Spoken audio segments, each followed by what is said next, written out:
प्रणाम। ओम नमः शिवाय। रहस्य के प्रत्येक पहलू को तभी समझा जा सकता है जब रहस्य को समझने हेतु योग्य दृष्टि, सोच और समझ का दृष्टिकोण विकसित हुआ हो।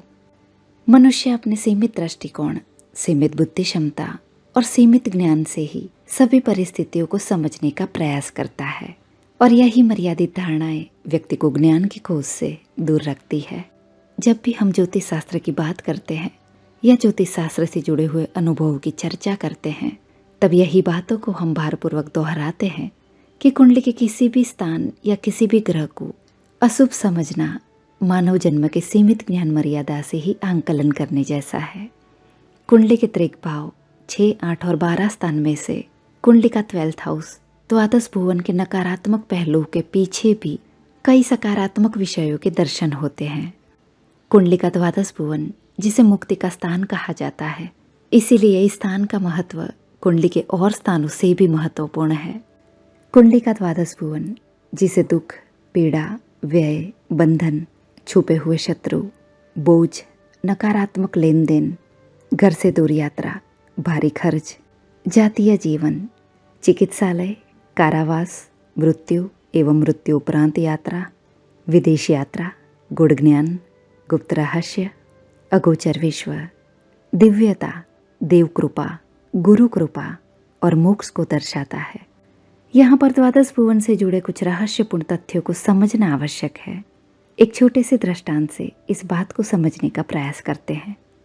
जब भी आप किसी व्यक्ति को गलत कार्य करते हुए देखते हैं, कोई बड़ा गुनाह जब किसी और व्यक्ति के हाथों से होता है, तब आप बड़े जोरों शोरों से उन्हें क्या सजा मिलनी चाहिए, कैसी पीड़ा प्राप्त होनी चाहिए, ये सारी बातें सोचने लगते हैं। आप अपने तरीके से सारे फरमान सुनाने लगते हैं। लेकिन जैसे ही ऐसा कोई गलत कार्य आपके नज़दीकी व्यक्ति, आपके अंगत व्यक्ति के द्वारा होता है, या ऐसा कोई कार्य अनजाने में ही आपके द्वारा होता है, तब आपके सारे विचार, सोच, अनुशासन, निर्णय बदल जाते हैं। आप कुछ ऐसे रास्ते ढूंढने लगते हैं जिससे गलत कर्म फल प्राप्ति से आपका बचाव हो। एक योग्य न्यायकर्ता कभी भी किसी भी व्यक्ति के बीच भेदभाव से न्याय नहीं करता। ठीक इसी तरह द्वादश भुवन जो बोझ, खर्च, संताप, बंधन, दुख, रोग, ऋण को दर्शाता है, ये सारी परिस्थितियों से प्राप्त पीड़ा के बंधन आपके द्वारा ही बनाए गए हैं। किसी भी व्यक्ति के साथ पूर्व जन्म कर्म द्वारा आप इन बंधनों से जुड़े हुए हैं। किसी निर्दोष व्यक्ति का अगर बड़ी सभा में आपने अपमान किया है, तब आपको भी वही अपमान का घूंट पीना पड़ता है। कार्मिक लेन देन का भ्रमण आपके सामने भी वही परिस्थिति का निर्माण अवश्य करता है। इसीलिए द्वादश भुवन का सबसे बड़ा सकारात्मक पहलू यही है कि यह स्थान आपके कई जन्म से जुड़े सारे नकारात्मक लेन देन के बंधनों से आपको मुक्त करवाता है। जो कर्म स्वयं आपने अपने पूर्ण होशो हवास में क्रिएट किए हैं, ऐसे बंधनों का फल आपको भोगना पड़ता है। इस बात को समझने हेतु एक छोटा सा दृष्टांत लेते हैं। मान लीजिए किसी ऊंची चढ़ान पर, किसी पहाड़ी पर आपको ऊंचा चढ़ान पार करना है और आपके कंधों पर बहुत ही भारी सामान है, तब आप उस ऊंची चढ़ान को आसानी से पार नहीं कर पाते। जिस व्यक्ति के कंधों पर किसी भी तरीके का बोझ नहीं है, वह आपसे भी ज्यादा स्पीड में आसानी से उस चढ़ान को पार करेंगे। ठीक इसी तरह आपके कार्मिक बंधन एक बोझ रूप होकर आपसे बंधे हुए हैं।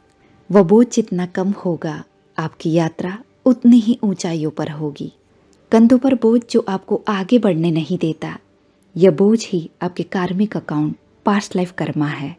जब तक यह बोझ या नकारात्मक कर्म आपके सामने नहीं आते, आप उन्हें भोग नहीं लेते, तब तक यह आपके ऊपर ऋण और परेशानी का कारण बनते हैं। जैसे ही आप उन्हें एक बार भोग लेते हैं, फेस कर लेते हैं, तब आप स्वयं के द्वारा ही रचित, स्वयं के द्वारा ही क्रिएट कर्म के बंधन से मुक्त हो जाते हैं। कुंडली का द्वादश भुवन यही कार्य करता है, जो लग्न से द्वादश भुवन का स्थान है। जब तक आप स्वयं के व्यक्तित्व, स्वयं के होने को ही सर्वस्व मानते रहेंगे, तब तक भीतर बैठा परमात्मा जागृत कैसे हो पाएगा। किसी जगह के खाली होने पर ही उस जगह को भरा जा सकता है। द्वादश भुवन आपको खाली करता है, आपके भीतर शून्य अवकाश को बढ़ाता है। इसीलिए द्वादश भुवन को गुड़ रहस्य और गुड़ ज्ञान का प्रमुख स्थान माना गया है। आपके भीतर क्रिएट हुई यही खाली जगह में द्वादश स्थान गुड़ रहस्य गुप्त ज्ञान के ब्रह्म ज्ञान से आपको भरता है। द्वादश भुवन का सबसे मीठा, सबसे सुखपूर्ण पहलू यही है कि यह स्थान मोक्ष को दर्शाता है। पुनरपि जननम पुनरपि मरणम पुनरपि जननी जठरे शयनम। इस मृत्युलोक में बार बार जन्म लेना और मोह पास से बंध आत्मा के पूर्ण सत्य से वंचित रहना। कुंडली का द्वादश भुवन इस भ्रमित यात्रा से आपको मुक्ति दिलवाता है। प्रत्येक मनुष्य को कुंडली के द्वादश भुवन से मिल रहे दुख और संताप को होशपूर्ण होकर देखना है। मनुष्य रूपी शारीरिक ढांचे से हुआ कोई भी कर्म आपके लिए बोझ रूप ना बने, इसी तरह होशपूर्ण होकर आपको जीना है। द्वादश भुवन के कारक ग्रह गुरुदेव और शनिदेव है। ये दोनों ही ग्रह धर्म और अध्यात्म को दर्शाते हैं। बृहस्पति देव से उदारता, धर्म और ज्ञान की शिक्षा प्राप्त होती है। शनिदेव न्याय करता है, इसीलिए किसी भी परिस्थिति के तथ्य को समझकर न्याय के पक्ष में विचार करिए। जिन व्यक्ति की कुंडली में द्वादश भुवन में शनि और गुरु ग्रह जैसे ग्रह जुड़े हुए हैं, दृष्टि संबंध में है या 12वें भुवन के मालिक के साथ युति में है, ऐसे व्यक्ति अपने जन्म और जीवन के सही उद्देश्य को जान पाते हैं, अगोचर विश्व से रूबरू हो पाते हैं और उच्च स्तरीय गति भी प्राप्त करते हैं। द्वादश भुवन, जिसे अगोचर विश्व कहा जाता है, एक ऐसा विश्व जिसकी मौजूदगी है लेकिन जो भौतिक आंखों से दिखाई नहीं देता।